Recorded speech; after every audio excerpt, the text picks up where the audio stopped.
And why do you think he was looking out for you like that? I mean, obviously he probably wanted you with the Mavericks, but he has a reputation for going different places and finding different kinds Yeah, of players. I mean, he has a different type of vision than most people do, and I think he saw something inside of me or my game at Portsmouth that he fell in love with, and he's been saying consistently that he thought I needed some time to develop before I was NBA ready, but he saw potential in me, and so I'm very thankful to him for that. Have you talked to his dad yet? I mean, I talked to his dad when I was here for the workout, but I haven't talked to his dad since yesterday. Who in the organization have you talked to today? Today, just the people who are here right now. I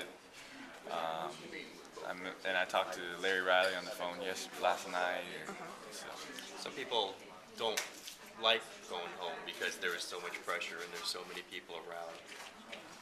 Might be a little bit more pressure for that because so many people know you and are going to want you to be playing right away, are going to expect you to be playing. If you're not playing right away, people are going to hear about it. Well, I'm not really worried about that right now.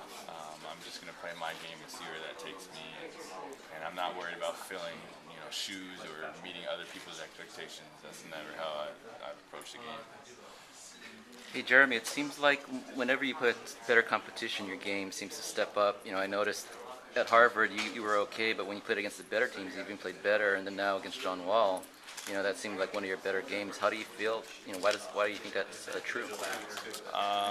That's something that's been true with me ever since I was young. There's not anything that I can explain, just that it's something that God has blessed me with to be able to show up in big games. And I can't really explain it, but I just get up for great games, especially when I get to play against really good players, and I love it. I love competing. Was it hard for you and your family to deal with the uncertainty of your NBA career before today? Absolutely.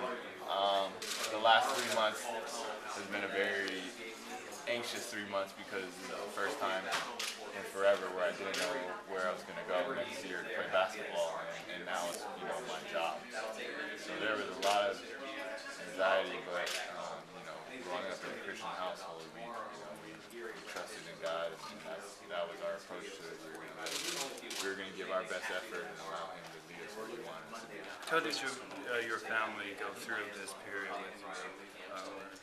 They've been unbelievable support. They came to Portsmouth. They're at Portsmouth. They're at all the summer league games. High school coach Peter Rock talked to him after every single workout. He came to my summer league games as well. My AU coach over there, Jim Sutter, talked to him after my workouts too. I mean, the support within my coaches and my family has been ridiculous. And it's, I know a lot of other players don't have that support or haven't had as much family support, so I'm extremely grateful for that. Is there any chance in your mind that you would play in the D League, or is that out of the realm for you?